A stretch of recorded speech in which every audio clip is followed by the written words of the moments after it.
अपने चरणों में नहीं तो झेलेंगे। परिवार पूरा बिखर गया है। पेट में अपच होती प्रेत बाधा का कारण है, सिर घूमता है, चक्कर भी आते हैं। पूर्व में कई जगहों पर दिखवा लिया। नहीं। बागेश्वर धाम के पंडित धीरेन्द्र शास्त्री के दरबार में रोजाना इसी तरह से हजारों लोग अपनी परेशानियों के साथ पहुंचते हैं। धीरेन्द्र शास्त्री उनकी परेशानी लिखकर उसे बता देते हैं। न केवल परेशानी बल्कि उस व्यक्ति का नाम, पढ़ाई लिखाई और भी बेहद गोपनीय बातें बताई जाती हैं,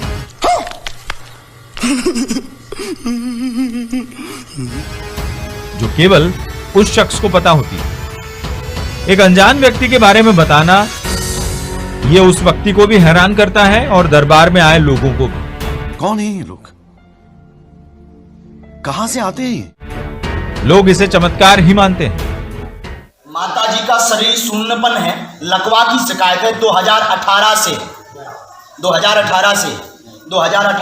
से ये टोटका का प्रभाव है। घर पर किसी राजेश व्यक्ति ने टोटका करवाया है।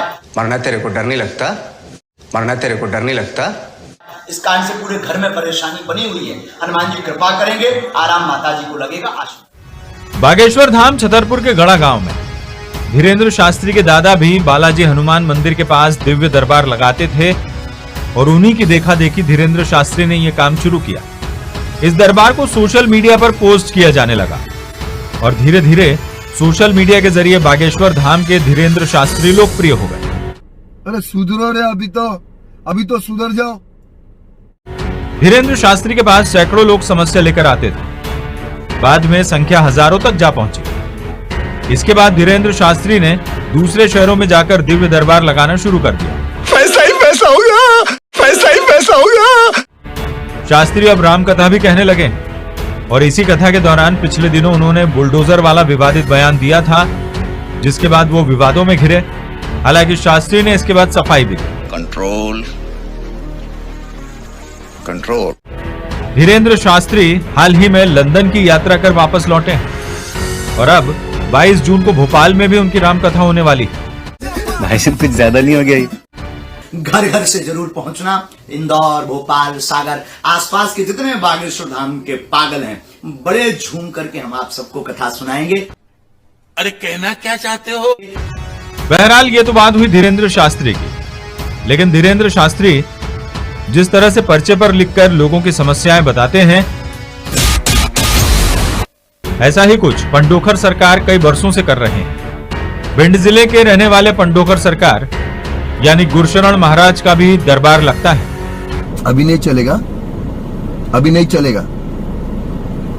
जहां लोग समस्याओं को लेकर पहुंचते हैं और पर्चे के जरिए ही पंडोखर सरकार भी लोगों की समस्याएं दूर करते हैं। आपको पथरी है, पित्त की थैली में है, ऑपरेशन होगा, आयुर्वेदिक इलाज लेना पड़ेगा, शादी, समझ रहे ना?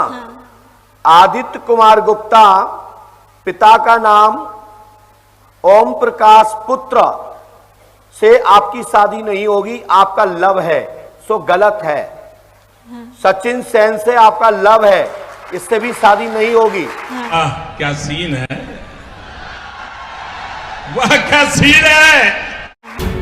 यानी दोनों का तरीका एक ही है, पर्चे में लिखकर समस्याओं को बताना और उन्हें दूर करने का भरोसा देना। अब एक इंसान दूसरे इंसान के मन की बात कैसे जान लेता है? क्या है इसके पीछे का साइंस? क्या ये कोई विद्या है या फिर वाकई में इनके पास कोई शक्ति है? पिशाचनी, इसको विद्या कहा जाता है। ये पिशाच आने वाला जो भी व्यक्ति आता है उसका नाम बता देता है, पता बता देता है, पिता का नाम बता देता है, माता का नाम, भाई बहन, आप क्या करते हैं, क्या खाते हैं, कैसे सोते हैं, ये बता देते हैं। खत्म, bye bye, tata, goodbye, गया।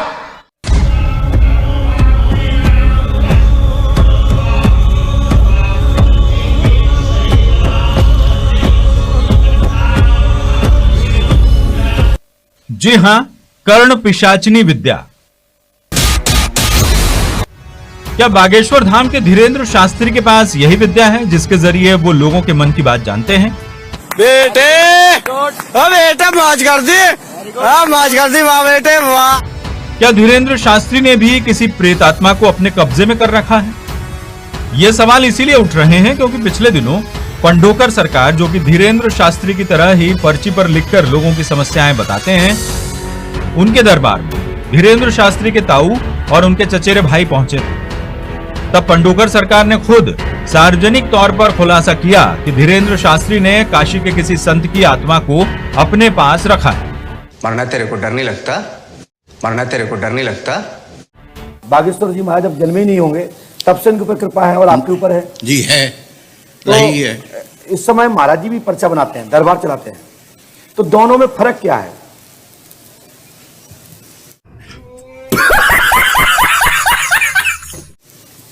अब फर्क ये आप ही बताइए, हैं? आप ही बता दीजिए तो फर्क। सुन लीजिए, आप सामने सुनिए। हमने लिखा है बागेश्वर में ब्रह्म राक्षस पिचास योनि में काशी में मरे सेतु लाल जी महाराज, जिनको ब्रह्म सन्यासी बाबा कहा गया है। सत्य है, जो काशी में जिसकी मृत्यु होती है वह कभी प्रेत नहीं बनता और उसका कभी जन्म नहीं होता जी, बिल्कुल नहीं। और तत्काल मोक्ष हो जाता है। सत्य का श्याम मरणम मुक्ति। हाँ हाँ, बोलिए बोलिए बोलिए आप दादाजी। का श्याम मरणम मुक्ति, जी। काशी मरत मुक्ति हेतु उपदेश हुए रामचरितमानस। वाह, बहुत बढ़िया। तो सन्यासी बाबा है कहाँ? इन छोटे मोटे प्रोग्रामों से कितना कमा लेते हो? सेतु महाराज जी को उस रूप में प्रोजेक्ट किया गया है और उनकी जो दूसरी आत्मा को, सक्षम आत्मा को, जो एक छोटे सी दुनिया में रहते हैं, 7 तल हैं जी, तल तलातल आती सुतल, रसातल, महातल, पाताल, ऐसे ही 7 ऊपर हैं जी। भूर भुआ लोग स्व महाजना तप सत्य। क्या बात है। इनमें एक जो मंडल है उसमें मोक्ष हो जाने पर सूक्ष्म आत्मा रहती है। जब किसी पुण्य आत्मा के यहाँ, किसी के यहाँ भेजा जाता है तब वह आत्मा जाती है। वह सेतु महाराज को अटेंडम तांत्रिक विधि से सेतु महाराज को धीरेन्द्र कुमार शास्त्री द्वारा सिद्ध करके 50 रूप में ब्रह्म राक्षस के रूप में वह बैठा रहा, जिसका साइड इफेक्ट आपको है जी। एक्सपर्ट से बात की तो ये निकलकर सामने आया कि कर्ण पिशाचनी विद्या होती है और वो होती है जिसमें पिशाच को सिद्ध किया जाता है।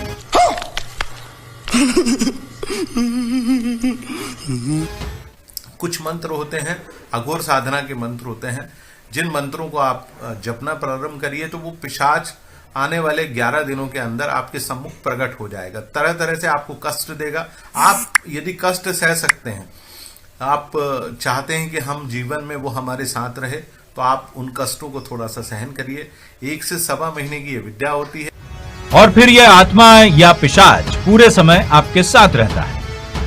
इसी के साथ एक्सपर्ट्स का यह भी मानना है कि आत्मा को सिद्ध करने वाले व्यक्ति को उस पिशाच की इच्छाएं भी पूरा करना होती है।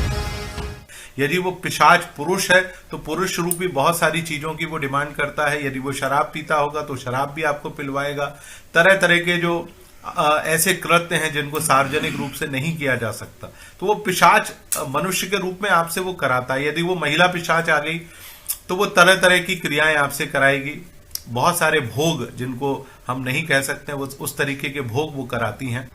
तंत्र साधना के एक और जानकार पंडित हर्ष नारायण गौतम का यह भी कहना है कि इस विद्या को सिद्ध करने में जरा सी भी गलती होती है तो लेने के देने पड़ सकते हैं। कोई भी मंत्र क्यों सिद्ध नहीं होता? उन्होंने कि यार जप कर लिए भाई, उसका सब ध्वनि के संबंध है। इसका मंत्र ध्वनि पूरे उस पे है। यदि उच्चारण सही है मंत्र का तो आपको लाभ मिलेगा, अन्यथा उसका अर्थ का अनर्थ हो जाएगा, तो आपको थोड़ा सा नुकसान भी हो सकता है। इसलिए बिना गुरु के निर्देशन में ये जब तब नहीं करना चाहिए। एक खास बात यह भी है कि जो भी सिद्धि को हासिल करता है वो भविष्य नहीं बता सकता, केवल भूतकाल के बारे में ही जानकारी दे सकता है। कर्ण पिशाचिनी विद्या भविष्य नहीं बताती, ना ही वो आपको ये बता सकते हैं कि आपकी समस्या का समाधान क्या है, नहीं बता पाएंगे। कर्ण पिशाचिनी, जिसमें वो पिशाच कान में बैठकर आपको बताता रहता है कि बस आपके साथ पहले ये हुआ है। आप इनसे पूछिए कि क्या वो भविष्य बदल सकते हैं? कभी नहीं। वो भविष्य बदलने के लिए आपको नारियल देंगे, सुपारी देंगे या कुछ और देंगे, या कहेंगे कि आप अमुक मंदिर के आप 5 मंगलवार या 5 शनिवार चले जाइए। इसके अलावा उनके पास कोई उपाय नहीं है। उसमें बताते हैं कि भाई आप क्या खा के आए हो, या आप भूतकाल में कोई घटना बता दी, इस टाइप से कुछ सामान्य चीज है। हाँ, वो भविष्य तो नहीं बताएंगे। हालांकि एक्सपर्ट्स का यह भी मानना है कि जो भी इस सिद्धि को हासिल करता है उसका दिल बेहद मजबूत होना चाहिए, तभी इसे हासिल किया जा सकता है। लेकिन जो शख्स सिद्धि हासिल कर लेता है उसके जीवन में सुख नहीं, तकलीफें ज्यादा रहती है। इसका दुष्परिणाम ये होता है कि ना तो मनुष्य का घर सुखी हो पाता है, वैवाहिक जीवन कभी भी सुखद नहीं मिलेगा। जो भी महाराज या जिनके बारे में आप देखते हो उनका वैवाहिक जीवन सुखद नहीं है, घर परिवार सुखद नहीं है, तरह तरह की बीमारियां होती हैं। क्योंकि वो पिशाच 24 घंटे आपके साथ रहता है, तो वो आपके साथ वैसा ही व्यवहार कराता है जैसा वो स्वयं चाहता है। तो फिर लोगों के आकर्षण की वजह क्या है? एक्सपर्ट्स की राय में लोगों को किसी चमत्कार की उम्मीद होती है, और जब उन्हें यह चमत्कार देखने को मिलता है तो वो इसकी तरफ आकर्षित हो जाते हैं। कई बार पिशाच, जैसे आप चाहें कि साहब हमको मथुरा का पेड़ा ला दीजिए, तो वो पिशाच मथुरा का पेड़ा ला देगा, पान ला देगा। बहुत सारे बुंदेलखंड में खासतौर से पहले जिसको हम गुनिया कहते थे, जो गुनिया पाए जाते थे, वो इस तरह की चीजें बहुत किया करते थे। ये बहुत आम सी पहले विद्या थी, लोगों ने इस विद्या को लगभग छोड़ सा दिया था, परंतु आज के दौर में कुछ लोगों ने इसको सिद्ध कर लिया है। अपने यहाँ तो यार भेड़ चाल है, और वो बहुत बड़े सिद्ध है, हजारों लाखों आदमी पहुंच जाएंगे।